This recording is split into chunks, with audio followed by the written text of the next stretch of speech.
failed to play the video clip. Yo, we live. We're live.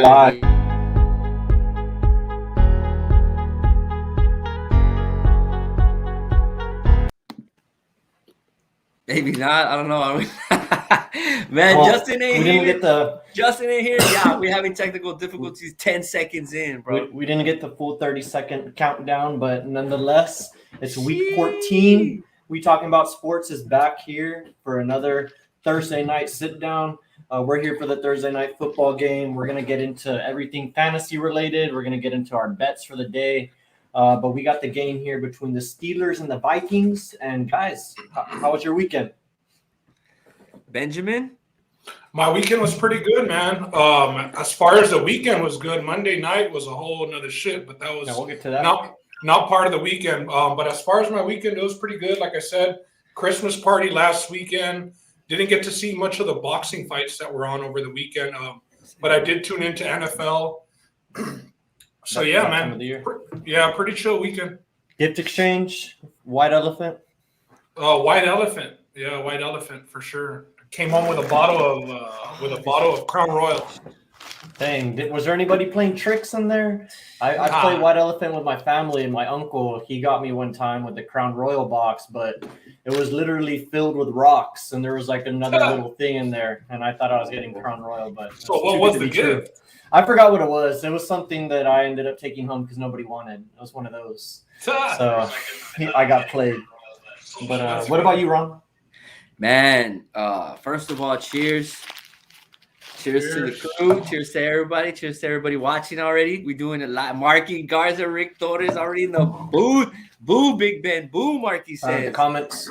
Cheers, boys. My weekend was chill, bro. It was the first weekend of being a non-single man. Congratulations. So I didn't do shit, bro. I stayed in. I've been working in like chingos, bro, because of all the packages and shit at the post office. So you're Santa Claus. You're the real life Santa Claus. I'm fucking Santa, bro. I'm fucking Santa. But no, I stayed in. I saw some badass UFC. I was watching the Michigan game. Now I know why you guys do it, man. Just stay in and watch fucking games. It was a hell of a Saturday night. We made some cash, and I got fucking sick, dog. Like, I go out every fucking weekend and I never get sick. And the one weekend I stay home and don't do shit, I just went and got fucking COVID tested right now. That's how sick I've been. But you got that negative test. I got that negative test, and I'm ready for this fucking Thursday night run through, man. Let's fucking There we go. The Cowboys, they got the dub on Thursday, so we had a chill Sunday too. You don't have to worry about the Cowboys. Just focus on the fantasy football. Another big reason why we're here is week 14, last week of the fantasy football season for a lot of people. And we got a good Thursday night game, fantasy-wise, to start us off. We got the Steelers and the Vikings going at it. Steelers are in Minnesota. The Vikings are 3.5-point favorites, and that over/under is set at 45. But before we get into the game, let's look a little bit at what happened last week. Not going to spend too much time on this. Some scores around the league for everybody that's viewing here to look at. If you're listening audio after this is live, a few of the main scores here. You got, let's see what happened here. We got Minnesota losing to Detroit for their first victory. Detroit got their first victory in dramatic fashion. Game-ending buzzer beater, if you will. As close as we can get to football with the game-winning touchdown. And let's see, Tampa Bay got back on track with a victory over Atlanta. And the big game, the one game that we're going to hit on before getting into the Thursday game. And it wouldn't be right. We got a Buffalo's own Ben in the house. Buffalo, they lost their AFC East showdown for first place at home in the cold. It was crazy weather. We'll get into that here in a little bit. Against the New England Patriots. So the Patriots jumped to first. They're looking like clear front runners in the AFC right now. Keep in mind it's week 14, so got a little ways to go. But the Patriots are looking good. The Bills struggling a little bit. Ben, what's going on here? Are you concerned at 7-5 and 7th in the AFC? Keep in mind, he better be fucking concerned. Before I get into that, I want to congratulate the Detroit Lions because we've seen a lot of shit come from them, from their coach crying to his introductory speech. We've seen them be so close, yet never get it done against the Ravens. They finally, come up against Mike Zimmer and Kirk Cousins. Kirk Cousins is good to not necessarily throw you a sticker because he played well, but, it was on the defense at the end of that game, and they found a way to mess it up. Way too much cushion for the Lions, who, we can't even name a receiver on there. Mona St. Brown. I left him on my bench. I was going to stream him. I would have won me my game. I didn't know people were rostering their receivers. Dude, I was just knowing their names. Oh, shit. Honestly, my roster is decimated in one of my leagues. It was the one I was telling you. I gave up my wide receiver depth to get running backs, and I've been getting injured and bye. So. So I just wanted to give a little shout out to the Lions because we probably won't talk about them much the rest of this season, and the season's almost over. But yeah, man, back to the Bills. The Bills, oh shit. When Justin put him on his card on Sunday and told me, like, yo, why aren't they on your card? I was like, bro, because this weather is going to be serious. Although I thought the weather was going to affect Mac Jones drastically because he had never played in it. They never made him beat them. So it never came down to that. The whole talk has been, 3 passes the whole game. They lined up and ran the ball down the Bills' throats, popped off that one huge run. One touchdown scored on offense, by the Patriots. So not the craziest scoring game by any means, but just the fact that the Bills, couldn't play that field position game better by stopping some of those Patriots drives, when they're just lining up and running first, second, and third down. I wanted to call out the 2 defensive players, man. I don't know if you all saw the post-game presser after. Hyde. Yeah, where Micah Hyde and Poirier, the safety, they felt disrespected by the interviewee or journalist asking them, like, is it embarrassing, losing a game in which the other team only passes 3 times? And Hyde, I believe, or Poirier, one of them said, like, is that a serious question? Are you serious right now? And it's like, yeah, fool. We are serious. You know what I mean? Because that's all everybody's going to be talking about tomorrow. It's just that this guy was the first one to be able to talk to you. Fam, I didn't turn the TV on Tuesday, not to no damn sports channels, till after 5 o'clock when the new day of sports started live. But I thought it was a legit question. Like Gene says in the comments, you cannot feel like that's a disrespectful question. You should be embarrassed if a team lined up and ran it down your throats all game, only passed 1 time. I get it that you're both secondary players, so maybe that should be a question asked to a linebacker or the defensive lineman, the first and second line of defense. But, yeah, for him to get upset and get all pouty about it, I thought that shit was soft. I thought that was really soft. Honestly, I'm not as mad as I should be just because of how the weather is and the Bills' offense, how it's a throw-first offense. It wasn't the best weather. They still should not have only let them throw 3 times and lose. But looking forward to the rematch in Gillette. I know the weather doesn't get much better in New England, especially in December. Yep. But hopefully the winds won't be 40 miles an hour and the Bills will have a better showing. But, yeah, man, this team total at 11 and winning the division, this shit's getting rough. It's looking like they might come in as a wild card team, especially if they lose to the Patriots, the following game. The Patriots do still have 1 game left against the Dolphins. It is the last week of the season, so we'll see how much interest the Patriots have if they don't have the division wrapped up by then and maybe even their playoff seed. But, yeah, man, the Bills are playing behind the 8 ball now, and it's literally all on them. You lose games to Jacksonville. You lose games to Pittsburgh. And that's what I wanted to ask. I know you say you're not overly worried right now, but because we're going to be a lot of they're 7th right now. There's a couple of teams around them in that area. Although you'd imagine the Bills would return to form here as it gets closer down to the stretch or down to week 17 as we get to the playoffs. But a lot of the year we've been talking about the Chiefs offense struggling, right? The Chiefs offense not being able to put it together. Are you at all concerned? I know you're talking about the weather, but let's not. And again, I'm not trying to throw up all these red flags for the Bills and shoot from a glass house here. But let's not act like these struggles just came about this game. The offense has been struggling a little bit. Are you concerned with the offense? It's been the lack of the run game. They're awesome playing, up to the 20, but once you get into the red zone and those windows get smaller and you don't have a run game. When your quarterback's the leading rusher on the team, And to be frank, like I've known the whole time, if we're going to win, it's going to be on the arm of Josh Allen. We don't have the run game. It's kind of like how Rodgers has been, those past years prior to Aaron Jones, where you just expect the quarterback, Russ, the way Russ has been forced to cook. Doesn't always work out, but that's where the struggle's been, Roland, has been in the red zone. As you saw, even this game against the Patriots, the Bills were in the red zone twice in the fourth quarter with opportunities to score a touchdown and go up. It's the execution. Yeah, it's the execution within the red zone. And then they even missed that one field goal.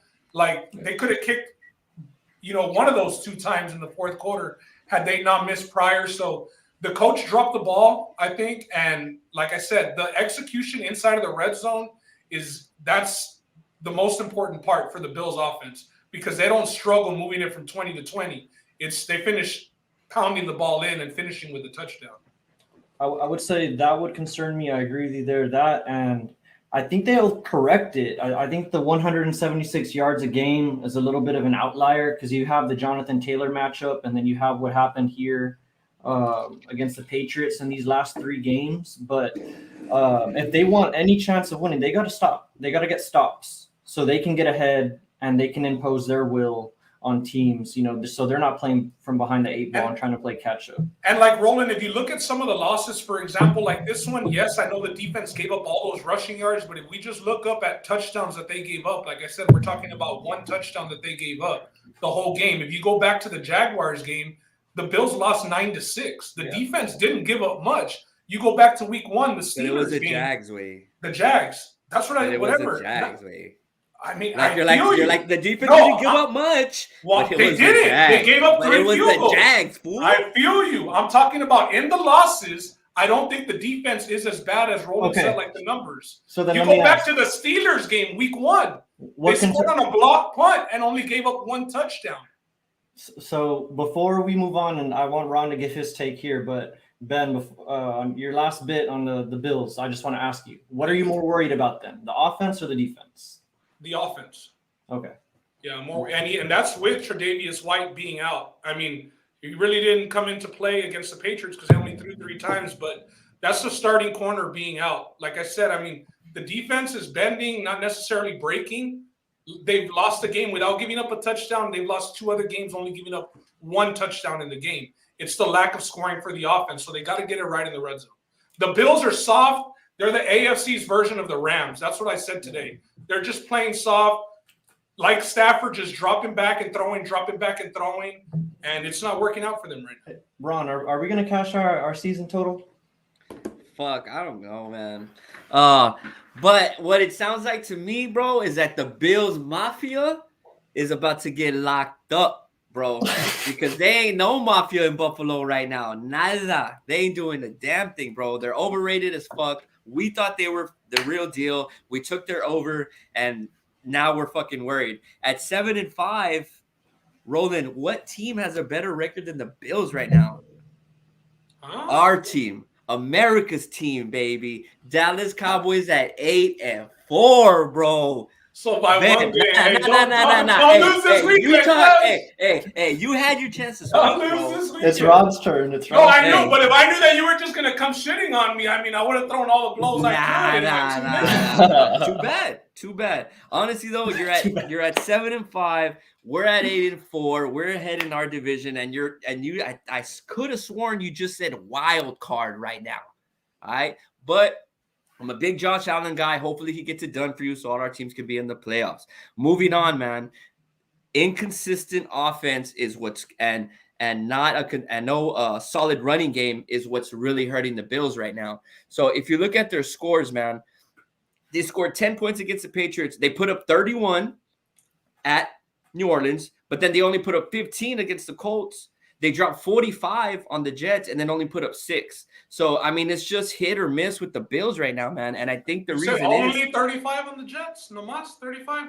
On the Jets. 35? The Jets, how many points do you want? Against the Jets, they should put up a hell of a lot more.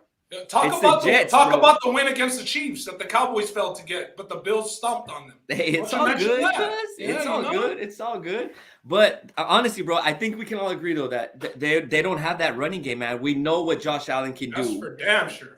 Diggs is a stud. Knox is fucking doing great. But if you don't have that play action, if you don't have anything that's going to bring those linebackers in, so those receivers can get open in the secondary, then you're kind of one-dimensional in a way. Marky Garza kept saying it too about the defense, bro. Not in a way. You are one-dimensional. Yeah. So, and Marky Garza kept saying it all night long. Hey, wait.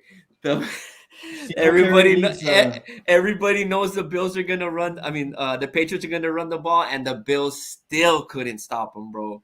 So right now, I think you should be worried. I think you should be really worried. This takes me back to those '90s teams against America's team, where they would get there every year and they couldn't get over the hill, man. And we've seen that already. We saw that last year. We saw that the year before with the Bills. This would be the second or third year in a row where they have high hopes and they're not producing. They got to the AFC Championship last year. It's all good though. I'm saying it's you just proved my point. Is that they need to get over that hill. They're running out of time, man.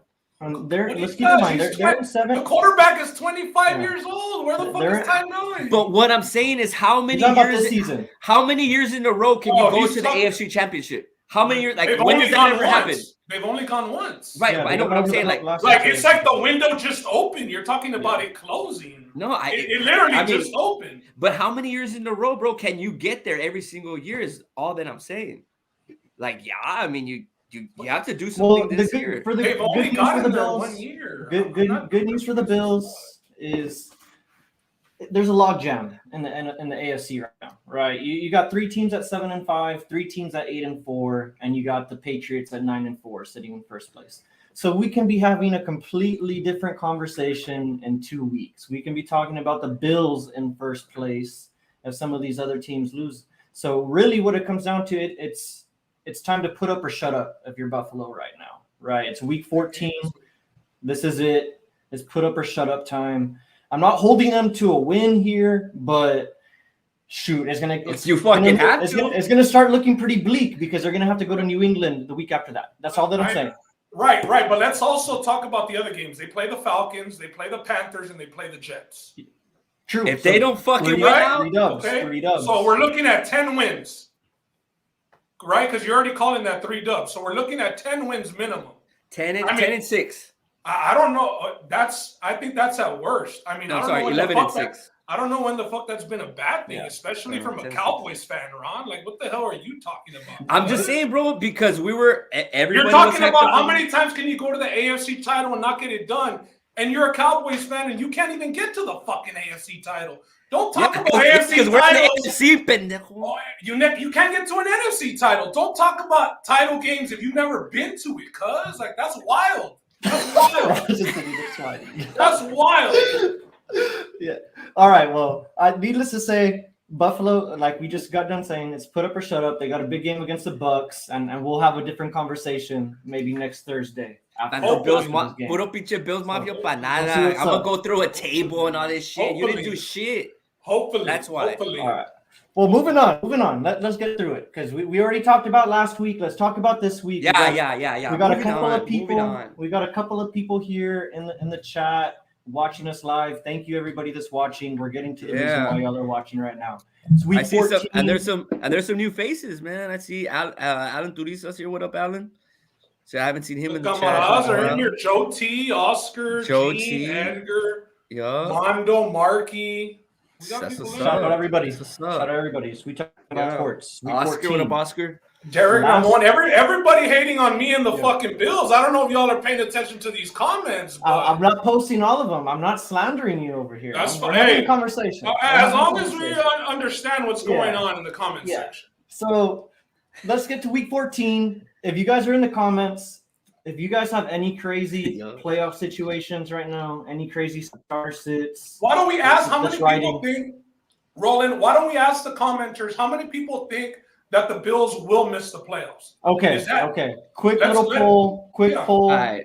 Will the Bills make the playoffs? Yes or no? They're currently the last. They're the last place wild card right now, so they're in the last playoff seed with a game against the Bucks and the Patriots coming up. So, all right. What do y'all think? Will the Bills make the playoffs? Yes or no? All right. Well, let's get to it. It's week 14, last week of the fantasy football season. The reason why everybody's played. It's all come down to this week. All the preseason work that you guys did, or if you're like Ron and you hit a couple of beers before you showed up to the draft without doing any research, you hit on a good team. I'm kidding. I had to throw Ben some corners here. I'm kidding. But anyways. This is it right here. Week 14, a lot of people in must-win situations. I've built it up a little bit. It's the injury report. It's a little light this week, but we got a big name. You're looking at the picture on the screen. There's nothing on our screens. You guys don't see it? Oh. Yeah, I see it. I see it. Oh, y'all see it? Oh, no, now you changed it. Now I do. Yeah, it's been there this whole time, I believe. Okay, well, anyways, we got a big name on the screen. It's Adam Felin. He's out. He's a lot of guys, wide receiver 2 probably right now at this point in the season. He's been about fringe wide receiver 1 in terms of rankings, wide receiver 2 the whole year. He's out today. Big blow. A couple of other big names on there. Joe Hayden, he's out again. Isaiah Buggs, he's on there because he's an interior defensive lineman for the Steelers. And BJ Finney, he's on there because he's their starting left guard, the Steelers left guard, that is. So a couple of injuries on the line. And Christian Darrisaw, the only reason why that name's important, that's Kirk Cousins' blind side right there. That's the left tackle for the Minnesota Vikings. He's out today. And we all know Kirk Cousins is a little bit of a statue back there. So he's out. Or his blind side is out. Dalvin Cook, he's going to play. That's the big news today. Dalvin Cook, he's going to play. Dislocated his shoulder just a week ago. He's going to play. He's good to go. Do any of you guys have Dalvin Cook or Madison? Are you guys bummed by this news? Are you happy about it? I have neither guy, so I'm not. I'm just monitoring from the outside, and it just looks like a sketchy situation. A guy coming back after 1 week off from a dislocated shoulder, and you're talking about a running back. Shit don't make sense, but they're desperate. You got to be desperate after losing to the Lions, damn it. Damn, Edgar. You said he's got both.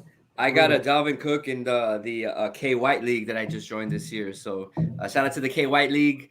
And I do have Dalvin Cook. I started him. I have him, Aaron Jones, with Jonathan Taylor on the bye. So I need some production from Cook, man. I should make it into the playoffs just by points, even if I get the L. But shit, Ron, we're just asking about Dalvin Cook, we're just asking about Dalvin Cook. Feelings. Hey, we don't give a fuck about the KY League here. We're asking about Dalvin Cook. All right, feelings. Hey. Edgar, get your brother away. No le gusta. Hey, wait, how did you fucking grow up and live under the same roof as this motherfucker right here? I was playing nice. I was playing nice. Wow. And then you started taking So Dalvin Cook is going to play. So Ron, you're starting him with confidence, Ron? You're fine with it? No, I'm not starting him with confidence, but it's either him or fucking Tony Pollard. So I got to go with Dalvin Cook. You got to go Dalvin Cook. Cook.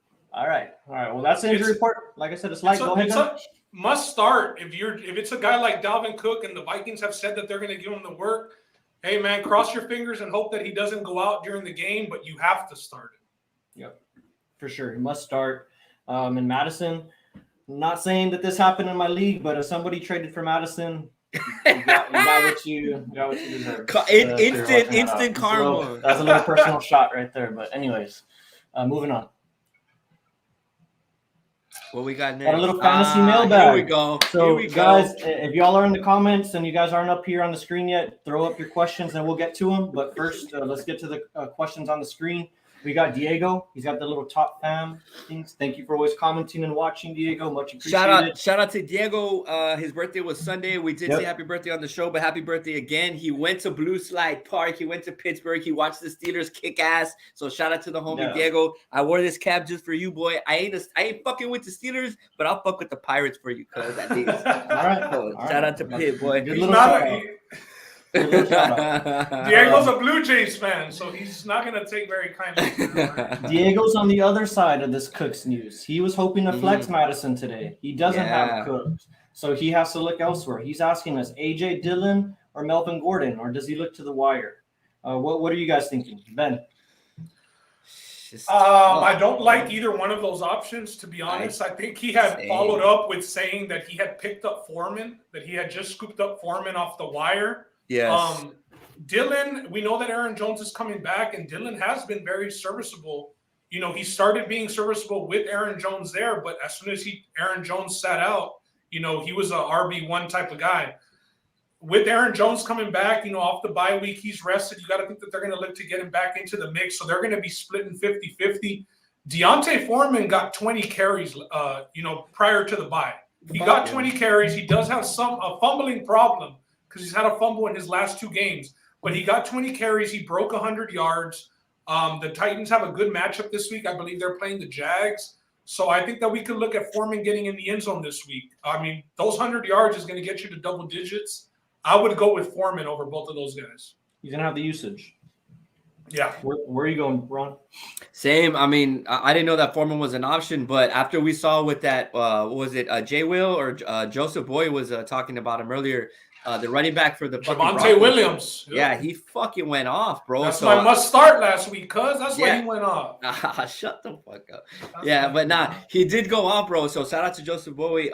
He mentioned him. So, I mean, Gordon's, you know, not that guy.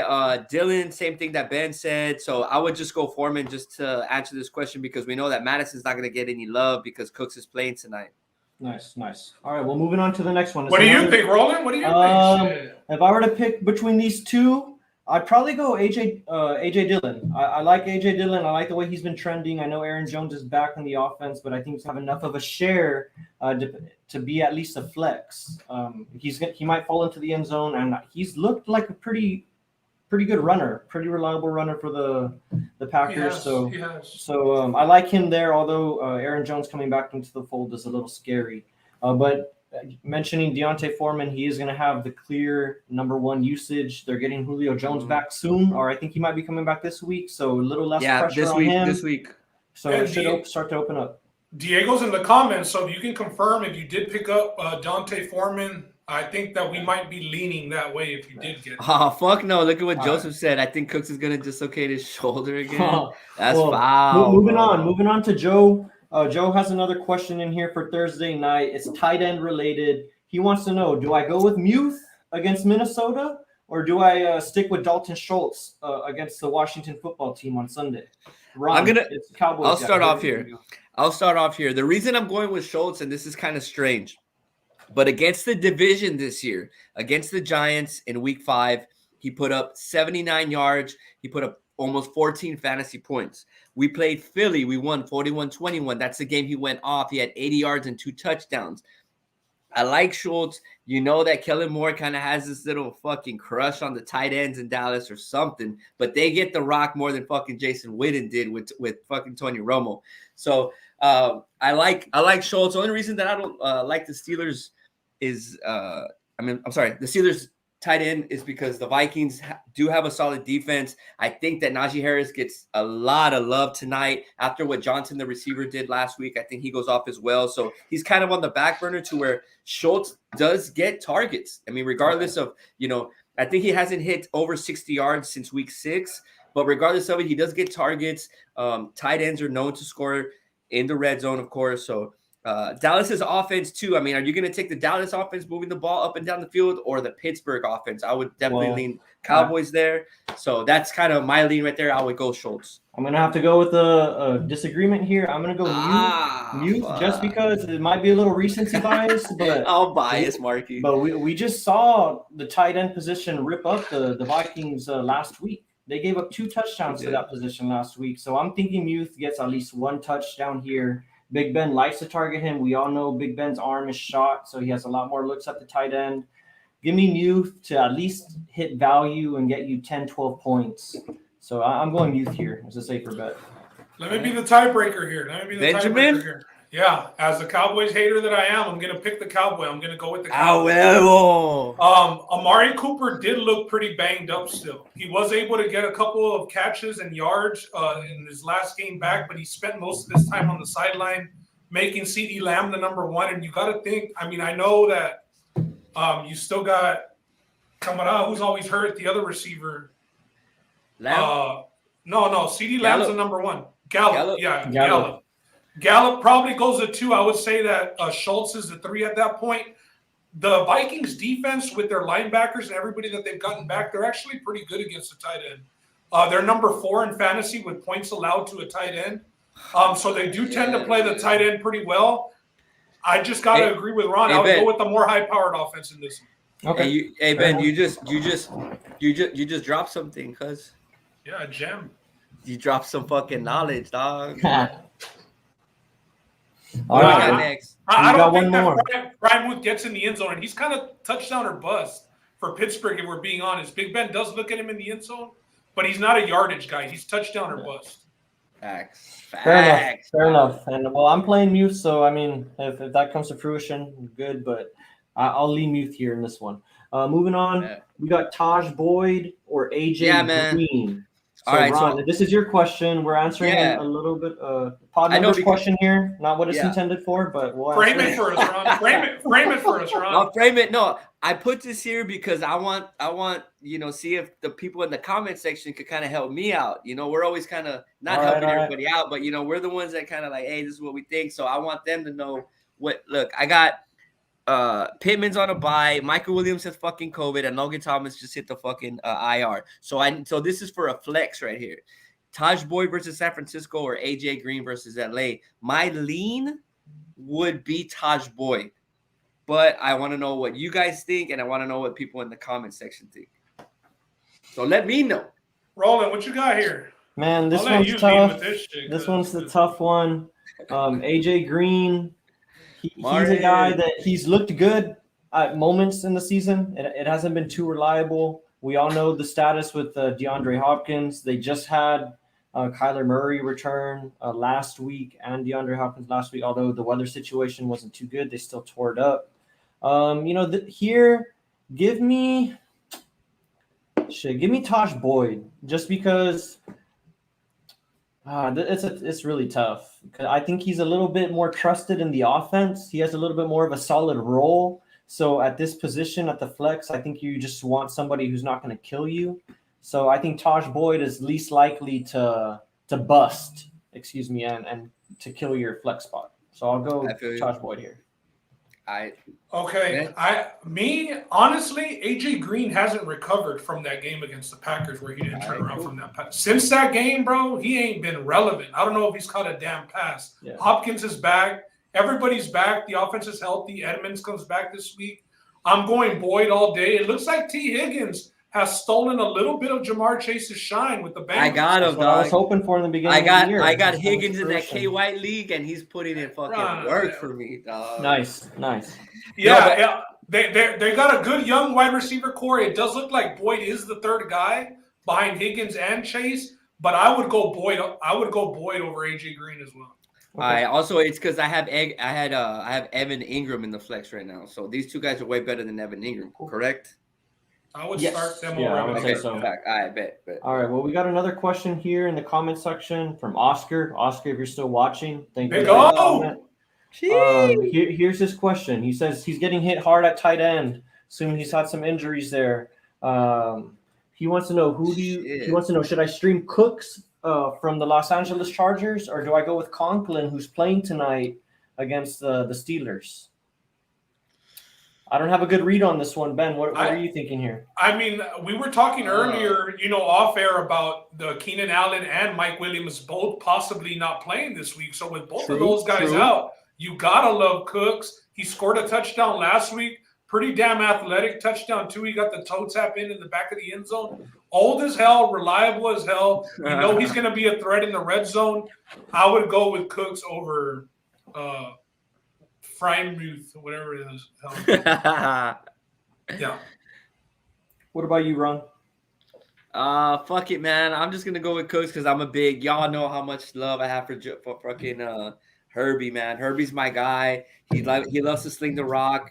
Eckler is healthy, so I don't know how much they're going to be throwing the ball with those receivers out. Maybe they just go super, super run heavy. But regardless of it, Herbie needs to throw the ball to somebody. And I think tonight's game, man, I don't know, like Ben was saying, I don't know if the tight ends are going to be a big part of tonight's offense game plan on both sides, on Minnesota and in Pittsburgh. I mean, regardless of the team. And both defenses are fucking solid. Pitt is pretty solid against the tight end position, so it would be a little scary there. Who are the Chargers playing? The Chargers are playing the Giants. Yeah, so I would probably go Chargers here. They're gonna run up all on the Giants. Yeah, for sure. I do Cooks, bro. Although Conklin, Conklin does deserve some consideration. We have Edgar here in the comments is saying that he would go Conklin just because Felin is out, so somebody gets a bump up. You think maybe Conklin might be in line.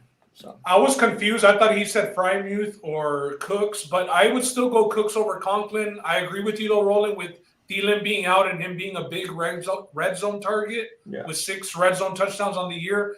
You would think Conklin would step up into that role. I would still go Cooks though. Yeah. All right. Well, do you guys see any more questions before we move on? Because after this, we're gonna get into some betting. We got Joe T's right. Yeah, we got Joe T's. Didn't Joseph have one or no? Nah, Joseph. No, Diego did. Yeah. Joseph usually has one, but shit, his lineup's good this week. It looks like. All right. Well, if you guys have any others that come to mind, we see them in the comments. We'll get to them. So let's just move on now. 6:45. We're getting close to kickoff here. It's Thursday night football. We're talking about sports here. Steelers versus Minnesota. Let's get into the meat and potatoes, baby. Well, man. Real quick here. Buy or sell. Some buy or sell here. So these two guys, they're, pretty obvious names in fantasy football. Kirk Cousins, he might not be an everyday starter, but you're streaming him from week to week.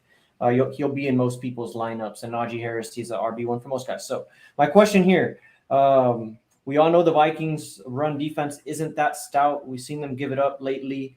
Are you buying Najee Harris as an RB1 this week? A top 10 performer. Let's call it that in fantasy football. I'll be short and brief just because, our next segment's going to get a little more into it. But I do think that Najee has himself a game this week. Like you mentioned, the 28th ranked rush defense with the Vikings. I look for them to be handing it off to Najee early and often for sure. They want to stay with it. What about you, Ron? Are you buying? Hey, take Edgar off. I'm tired of looking at Edgar's face, man. Dude, my screen's all blacked out. I can't even see shit. I'm buying on Najee Harris, man. We're gonna get into a prop of his later on, but I'm definitely buying. Like I mentioned last week when we went over Detroit versus Minnesota. Minnesota is dead last in yards per rush. So they give fucking a shitload of yards up to the running backs. Najee's a solid guy. He's good catching the ball as well. So I'm definitely buying. I could easily see, I don't know. I honestly don't know what he's projected at the top of my head, but I could easily see, 15 to 20 points from Najee tonight. Do you think that's too much, Roland, or? No, and I think that's what it's going to take to finish as an RB1 here for week 14. A lot of guys drafted him high, and like I said, it's week 14, last week of the fantasy playoffs. So you need a big game from Najee. It's setting up well. It's always a little nerve-wracking having your guy go on Thursday. But he can get a lot of guys off to a good start this week. So I'm buying, and we're gonna talk about him a little bit later. But the next one is Kirk Cousins. Like I said, he's a streaming quarterback. He's in most people's lineups. This week it's a pretty decent bye week. If you're a Jalen Hurts owner, you're hurt with him. He's been starting for you in a lot of leagues. Carson Wentz. I don't know if anybody Carson Wentz is out. He's been a streamer. Mac Jones has been a streaming quality quarterback as of late. So you got a couple of guys out, but Jalen Hurts by far the biggest one. If you're a guy that just lost Jalen Hurts for the week, Kirk Cousins might be a guy. So my question is, Kirk Cousins, are you buying or selling Kirk Cousins? I'm buying, man. As a performer over 20 points this week, over 20 fantasy points for Kirk Cousins. Man, I don't know. 20 seems high, but his ESPN projections at 19. Okay, honestly, it's gonna sound stupid, but I was like, I don't know if he'll hit 20. I don't know if he'll get the 20 piece, but I could see like 17. Not that it's a lot, but not that it's he could put up 9 or 10, but that's why I think he puts up maybe 17 or 18. I think he has a big game. He's gonna go to Justin Jefferson a lot. I could see him being a little bit more mobile this game, maybe. to me, they got fucking embarrassed, bro, against Detroit. Obviously, they're back at home. They're gonna want to prove a point, not just the players, but the coaches too. I think they try to come out with the most aggressive offensive game plan that they have. Hayden, the cornerback for the Steelers, is out as well. So I think Kirk Cousins, he has a little fucking chip on his shoulder. All the Vikings have the chips on their shoulder. They were talked about all week about getting beat by the Lions. They're back at home. They're going to want to show out. And I think we see what was that fucking quote that he said? You like that? You like that? Yeah. We're going to get that Kirk Cousins tonight. And another reason why Kirk Cousins is up here is because he's one of the more inconsistent guys. His stats since week 6 in fantasy, 28 fantasy points, 13, 22, then 17, 25, and then 15. And then 20 last week against Detroit. So just going by the trend of him rotating games, we're expecting a bad game tonight. Yeah, but those are terrible numbers. I mean, they're not the best, but they're still decent for your QB. You know, I think anything over 17, 18 for your QB's, good. And I think that's where, he lands tonight, especially not being that mobile of a quarterback. Like, I'm buying Kirk Cousins tonight. Yeah, I'm buying Kirk Cousins. Baby. We're spending cash tonight on these players. And it's unfortunate because I wanted to pick him up and stream him this week, but he got dropped on like Tuesday. Wait, was it Tuesday morning? Yeah, it was Tuesday morning. And he's not available to pick up because he hasn't cleared from waivers for the Thursday game. He's not going to clear until Friday. The waivers. So he's not going to be able to be picked up and used this week.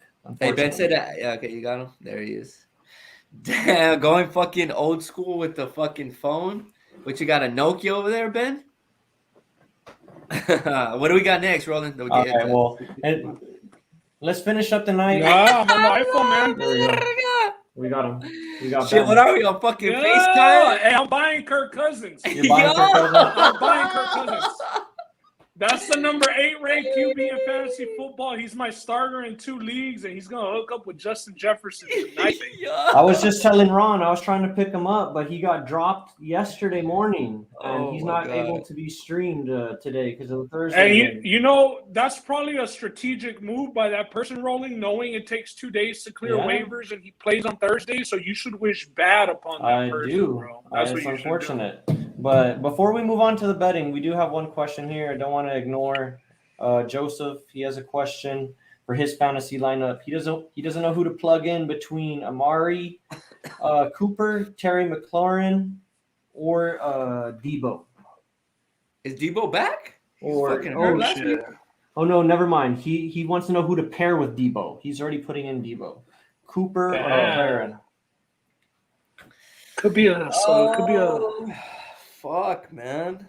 This is a tough one. I'll go. Shit, man. I'll go Amari Cooper here because I just got a report. I didn't get a report. There was a report out that Mike McCarthy said that last week is the last that we'll see of Amari Cooper being banged up. That he should be 100% this week. So he's always good for a game or two when he's healthy. So give me Cooper and just for healthy this week over Scary Terry. And that's because I have Scary Terry. I think with the additions that the Cowboys are getting back defensively, especially on the ends, Randy Gregory's coming back as well. I don't think that the Washington football team has a very solid game running the ball. I think they're going to have to pass. I think that the Cowboys I see, but that's the thing because the Redskins defense has been playing really well also. So this makes this really tough. I was going to say that the Cowboys could, explode and then Washington's having to play catch up, which means throwing the ball more. But that's fucking tough, man. Bowie, shit, dude. I'm at a loss for words here. I honestly don't know. I'm at a loss. It's a good problem to have. I don't know. I mean, I would say you can't really go. It's like when we picked, it was either Cooper or who was the other guy and they kind of like did the same. Terry McLaurin. Last week you mean? Yeah, it was Cooper. All three are startable. All three are startable. If you want to roll with them. I just don't think that you could go wrong with any two out of those three. So, fuck it. Yeah. And Joe was that guy that I was talking about. Didn't want to say any names, but he rose his hand there. He did what? Friend. He's the guy who dropped Kirk Cousins. That's why he's raising his hand there. Yeah, wish bad upon him, bro. Good point, Alan. Washington has been playing against week 2. Thank you, Alan, for the help, because I didn't know what the fuck I was fucking talking about. All right. Well, let's get to it. I need to update this page real quick, but these are our picks for week 14. So, like we said, it's week 14, Thursday Night Football. We have the Steelers traveling to Minnesota. The Vikings are 3.5-point favorites. The total is set at 45. Got bet up from 43. And these are our plays for this week. I don't think anybody's on a side here, although we'll give our leans at the end. Ben, why don't you take us through your card? Your card is up here. Your 3 plays that you gave us. I don't know if you can see it on your phone. I'm signing up onto my computer roll, and give me 10 seconds, and I'll be on. All right. Well, I'll give my play real quick, and it'll lead into Ben's. Or if Ben's not on, Ron, you can give yours. I just have one play for tonight plugged in. And that's Najee Harris as an anytime touchdown scorer at -110. I love that, bro. He doesn't necessarily have to be. He could be the first touchdown scorer. There's probably a little bit more juice on that one. Yeah. I like Najee Harris to at least get 1 touchdown. -110. The juice isn't too high. I expected it to be a little bit higher, to be honest, but you just never know with the Steelers offense. They could have just a complete dud of a day and nobody scores. So I think that's why there's not as much juice on that line. But give me Najee to get into the end zone at least once today, and I'll be happy. So that's my play for tonight. I dig it, man. I got several. So Ben, if you want to go with yours, yeah, I'll go. Justin Jefferson over 91.5 yards. We know last week. So I'm just gonna read off the last 4 games. Last week, 11 catches for 182 yards and a touchdown. The week before, 4 catches for 83 yards. Before that, 8 catches for 169 and 2 TDs, and 9 catches for 143. Now, without Adam Thielen, you got to think it's going to just be the same as last week. They're going to force feed Jefferson with a banged up Cooks coming back, but banged up. You got to think that Justin Jefferson, with no Joe Hayden for the Steelers, I expect him to surpass 100 yards tonight again. And honestly, to do it with ease, I expect to be flirting with this number around halftime. The next one, I'm going to go with Najee Harris. I hope so. No shit. That's a fucking reach, 100 yards at halftime. But, hey. It's not a reach when he's been having 169, 182, 143. The numbers don't lie, cuz. All right, here. Up next. Women lie. Numbers don't lie, baby. Najee Harris over 18.5 attempts. Coming off a 21 attempt game, 21 rushes. With a spread of 3.5, and I mean, we know how Vikings games go. Vikings are always in one-possession games, and they're either going to win or lose the coin flip. That's just the way it's been for them this whole year. Yes, do we expect a little bit more of a showing from them after losing to the Lions? Yeah, you would think that there's the time to rally, but I expect it to be a close game and a heavy dose of Najee Harris, 20-plus carries again today. I mean, he's the main back for them. You know, he's get most of the work, 85% of the snaps. So love Najee Harris, and the run defense for the Vikings just ain't it. So that combos in with over 73.5 rushing yards for Najee Harris. If he gets 20 attempts, he better get 73.5 rushing yards. So I'm looking for a big game from Najee and a big game from Justin Jefferson today. All righty. Well, I hope Justin Jefferson comes to fruition because I have him on my fantasy squad.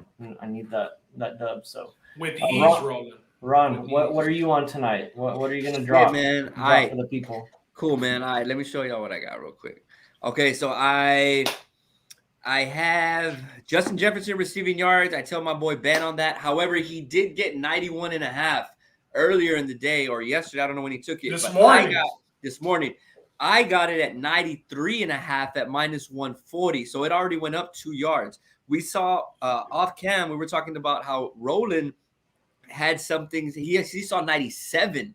So from 91 to 97, you have to think, man, that people are pounding this fucking Justin Jefferson prop, which is good news for Ben, and kind of good news for me at 93. So I think good news for Roland. He's a Justin Jefferson owner in fantasy as well. Very true. So okay, I also went with the Najee Harris at 73.5 at -120. But mine, I got a double result, man. Like I said earlier, I think the Vikings come out the box strong. They come out the gate strong. everybody's been talking shit because they lost to the Lions. No Joe Hayden. I know JJ Watt's back there, but there's just something special that happens sometimes in that fucking dome in Minnesota, and I think that's happening tonight, bro. All right, so halftime, full-time, Minnesota Vikings. The line is my bad. It's only 120, so I mean that's not terrible right there. If you don't want to take the juice at -3.5 or anything like that for the full game. I also have a little parlay. It ain't a fucking Ron party. We all in play unless it's a fucking parlay. All right, so I took the total over 43. I honestly think that there's a lot of points scored tonight, so I'm going over 43. I bought it down. It actually opened up at 43.5, and it's sitting at 45 right now. So I bought it down to 43, and then with the Vikings money line. So that's paying at about, I think, plus 150, I believe. So double result on the Vikings and then over 43 and the Minnesota Vikings, man. The overs have hit 3 straight Vikings games. There was 56 points combined in each of those 3 games. We saw what Detroit did against them. I mean, Pittsburgh, you would think, has at least the same, if not a better offense. I mean, maybe some people could argue. Pittsburgh has allowed 41 points their last 2 games on the road. And as we know, they're going to Minnesota. And Minnie is last in yards per rush. So I think we see a lot of points. Of course, that's what I think. Hopefully it does come to fruition. But those are the plays, boys. I could see maybe 24-20 final. I wouldn't mind that. Hey, Frost in the comments talking about primetime Kirk. Let's go Steelers. We know Kirk Cousins has a horrible primetime record. But Roland, is Thursday night primetime, Roland?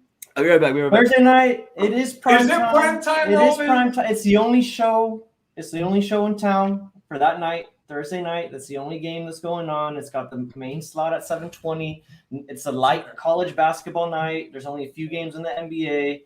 Everyone's going to be tuned into this game, like we've been saying this whole podcast, week 14. So this is primetime. Frost is here with the stats. I said he 8-17 in primetime, but he's 2-5 on Thursdays, according to Frost here with the stats. Thank you for that, Frost.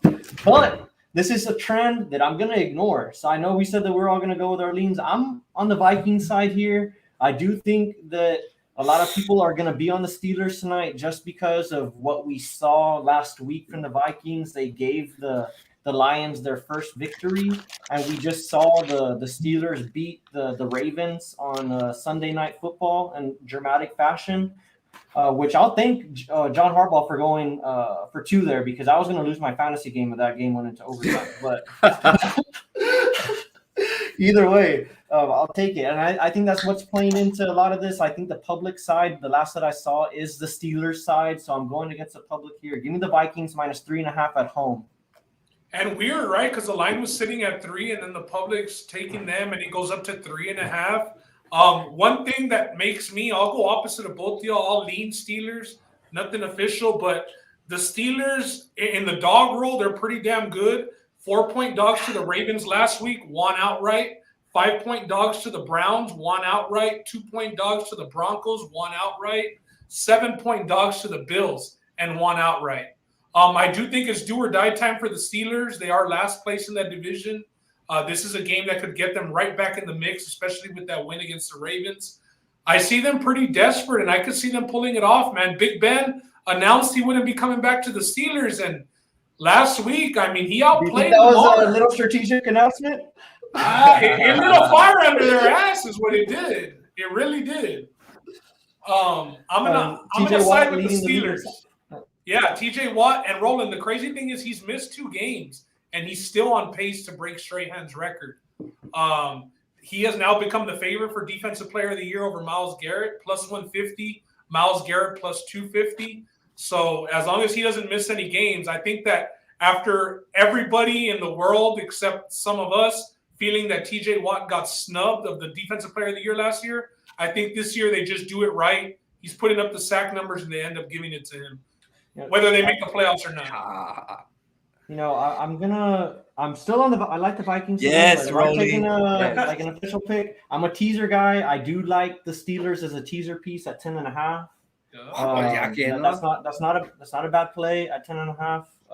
If you're a teaser person like me, but that's all that I had for this game today. Do you have anything else, Ron? What's up? Let's get the fucking Vikings winning by 1, 2, or 3 points. So we all fucking win, dog. You know what I'm saying? I'll take a fucking field goal late. Hey, you know what I'm saying? Like, hey, let's all fucking show love. You know, Vikings by 1, 2, or 3 points. Shit, we all Gucci, dog. We all partying. We all sipping, bro. You know. Hey, but it's got to be over 43, and I'm good. Yeah. Hey, and just under the radar, just to play off of that third and yak stat that Frost throws out, we can see you're a Steelers fan without telling us you're a Steelers fan, Frost. Coming with the numbers. Deontay Johnson, man, for the Steelers, Big Ben's favorite target.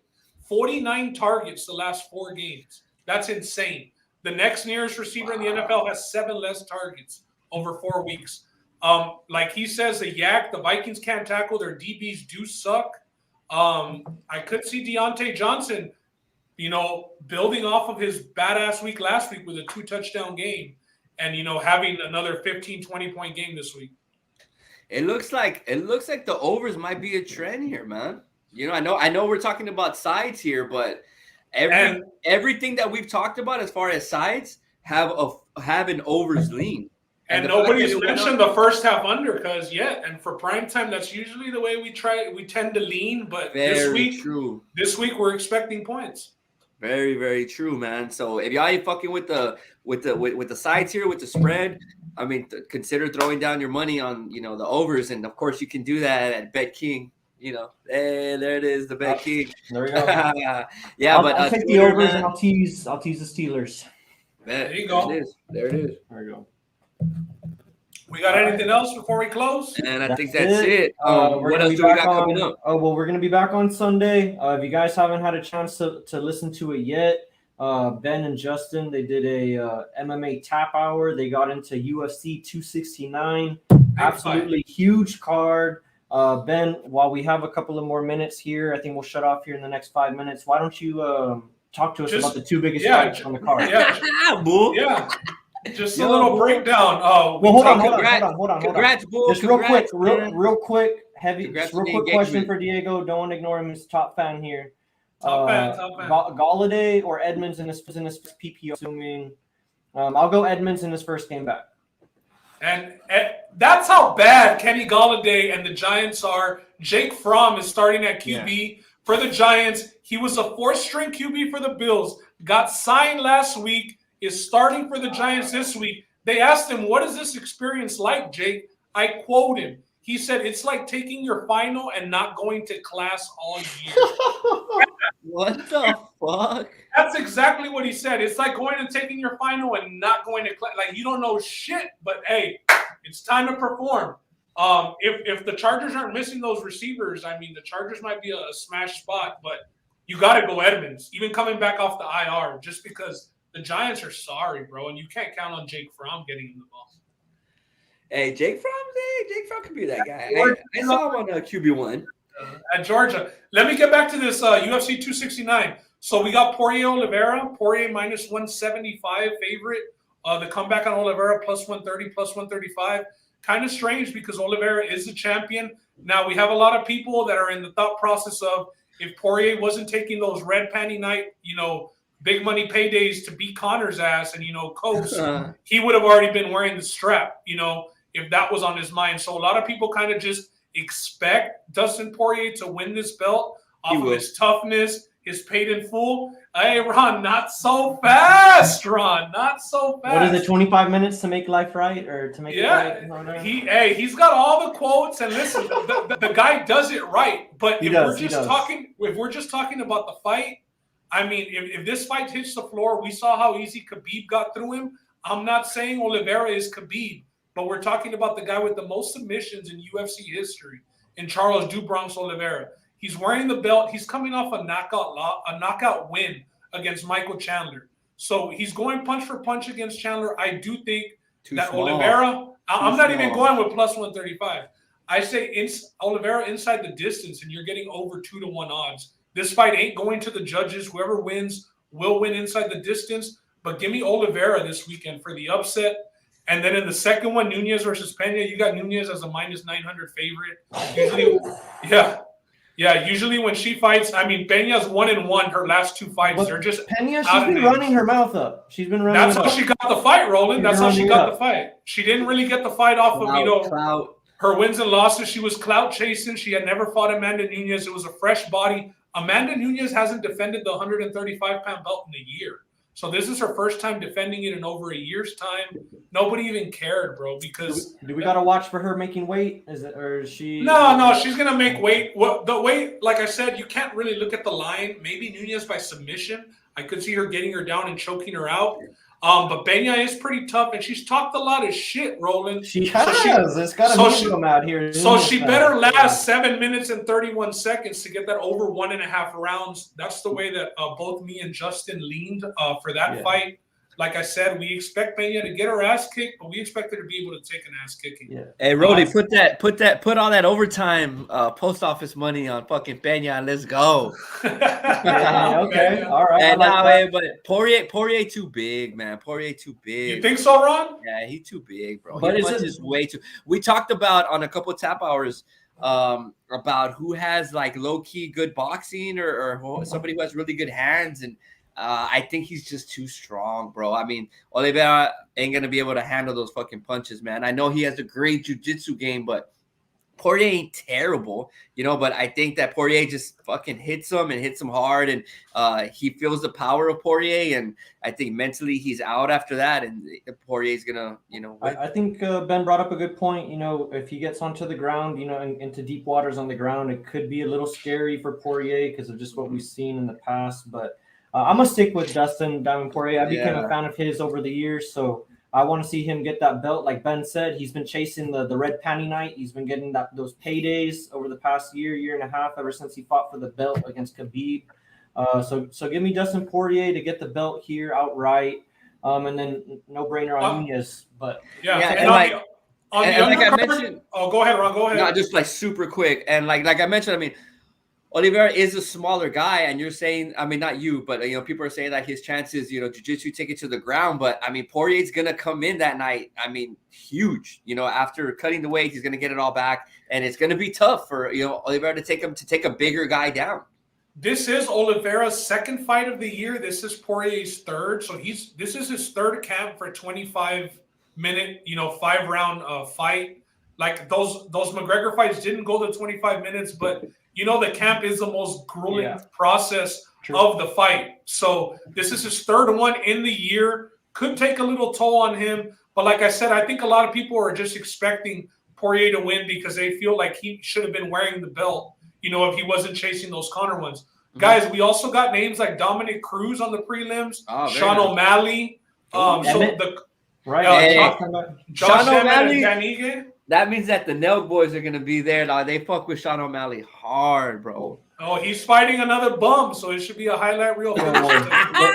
Ben and Justin, they broke it all down on the MMA Tap Hour. It's on all of our socials. You can find it on either Twitter, YouTube, or Facebook if you guys want to give it a watch. It's a quick 30-minute video, and they hit all of the main fights, and you can make some money. Ben's been on a pretty good little tear here in MMA. So definitely want to see what his picks are for UFC 269.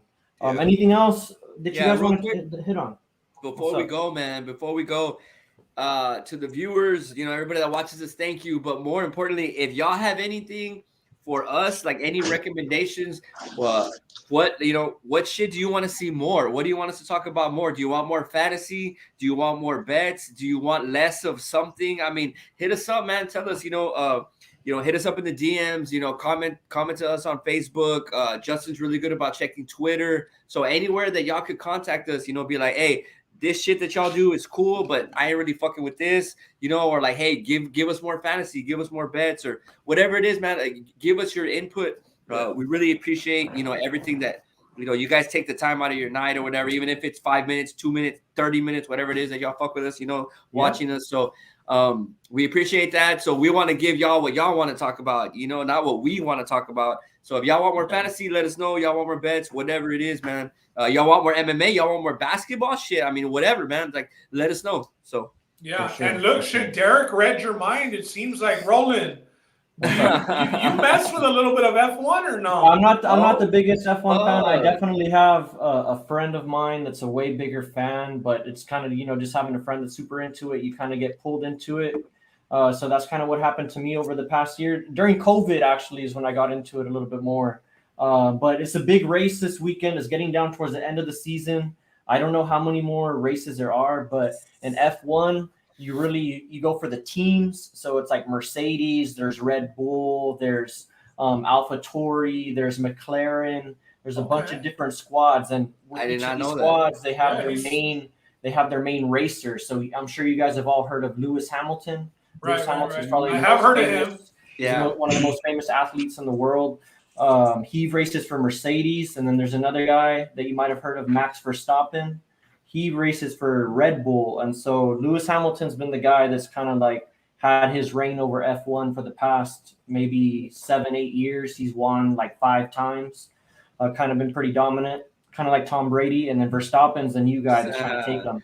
And right now they're tied at 369 points apiece going into the last couple of races. And this stuff, even though the one thing with F1 that you'll learn is it's the top 3 dogs and that's it. Nobody else has a chance, really. It's top heavy, Rowdy. Yeah, it's top heavy, but their rivalry is fucking crazy. Excuse my language, it's crazy. Between Verstappen and Lewis Hamilton, because they're 1 and 2 each week. They're going at it. It's resulted in crashes, guys not finishing races, because it's literally like if you think of a BMX race, you know how everybody's trying to hit it right out the jump and be in first place? That's what it is in F1. They're trying right off the jump to get that position, and that's led to some crashes sometimes, and penalties and crap. So these guys, definitely some bad blood. But Derek, good question. F1 definitely heating up this week. The second part of his question, shout out Derek. He's a fellow Rockets fan. Golfed with him a couple of months ago also. But the Rockets currently have the longest win streak in the NBA. 7 games after coming off a 17, 19-game losing streak. They seem to be turning it around a bit. Derek, just for you, I think that the biggest thing has been moving Daniel Theis to the bench. They were starting him with Christian Wood. Now they're starting Tate, and I think that that's been the biggest thing. We saw him have a 32-point game and pretty much win us the game. But, yeah, man, I'm tuned into these Rockets games nightly. Last night, big win over James Harden. It was his return to Houston, and KD did sit out, but they took care of James Harden and the Nets. Ben, you were saying something in our group chat about the player that they drafted that you and everybody else look like a dumbass or saying because you didn't. Oh no, yeah, I did tweet about that. Yeah, Roland, we do got to do a little NBA episode, but I wasn't a big fan of Evan Mobley coming out of USC. There you go, Mobley. Yeah. The big man, and he got drafted to Cleveland at number 3 after the Rockets took Jalen Green, and I wasn't a big fan, man. But we're like 2 months in, and I'm already regretting the fuck out of it, bro. The guy looks like he's gonna win Rookie of the Year this year, Evan Mobley. Yeah. The Cavs will be in the playoffs this year. Wow. The Cavs built a nice team for themselves. Ever since my boy Brown left. It's like, Roland, I almost wanted to compare, like, remember how we were talking about early preseason NBA rankings and we had the Wizards because that's where they were? Yeah. But, like, who do you think ends up lasting at the end of the year? The Cavs or the Wizards? Who's more likely to make the playoffs in your opinion? Shoot, I like the way the Cavs are built. I like their team, kind of everybody's what's the saying? When everybody zags, they zigged or whatever. Everybody's going small and they went big. They put 2 7-footers. Jared Allen. I know you just got done talking about Evan Mobley, but Jared Allen, his offensive game has really taken the next step this year, and he's always been a defensive powerhouse. But Evan Mobley, definitely a home run for the Cavs, and you don't say that too often about their draft picks. So, and I don't know. And Lauri Markkanen, they signed Lauri Markkanen, who's another like 6'10" guy playing the 3 for them. So they're big as hell with Darius Garland at point guard. I mean, Sexton has a torn ACL, and they're Markkanen 7-1, Ben. Shit, there you go, Justin out of nowhere, cuz. Justin up in the top row. What's up, bro? I don't know if we had taken Cleveland, but there was one of the nights I remember, and you put Jared Allen is an absolute beast in fucking Cleveland right now. You said that maybe I don't know if it was about a week ago or like 4 or 5 days ago, but I remember you said that shit. He has been beasting. And just for Bridgewater, why do the Rockets want to win though? Shit, because they were on a 19-game losing streak, and they were already talking about firing Silas. So you can't lose them all, cuz. Got to win some games. That's all I got, bro. That's it, man. Hey, fucking hell of a show, bro. I fucking really enjoyed tonight, man. Yeah, it's 7:19 by my count. Kickoff is here in a minute. Justin, I know we have your play up here on the screen from last week, which hit. Do you got a play for tonight, or are you ready just to sign off with the rest of us? No, I don't have a play for tonight. I will have some for Sunday, but not tonight. Alrighty, man. Well, thanks for joining us here for the end of the show. And Ben, you're getting some more corners. Hey, Rolly, show up Sunday because they're gonna put me through the fucking. They're gonna put me in the Oklahoma drill, cuz, and it's just gonna be me, chingazo, and then the coach is gonna be like, "Hey, do it again, damn it!" And they're gonna slander the fuck out of Cam on Sunday, Rolly. Please show up on Sunday, cuz. Hey, Sunday, what time? So everybody can know what time. 10 o'clock. 10:15 the latest. 10:15 the latest. We dropping dimes on Sunday, but I might work, man, to get this extra cash. But if not, 10 o'clock for everybody else. Santa Claus. Hey, Ron, you work for Amazon or the post office? Who do you work for, dog? Yeah, anybody that's going to pay me the fucking money, that's who I work for, shit. We got you, Alan. We got you, Alan. We're going to cook something up for you. All right. Fuck yeah. Later, fellas. All right, boys. Good night. Everybody cash, man. Let's go. Let's go. Rolling with the You know you bomb were right there.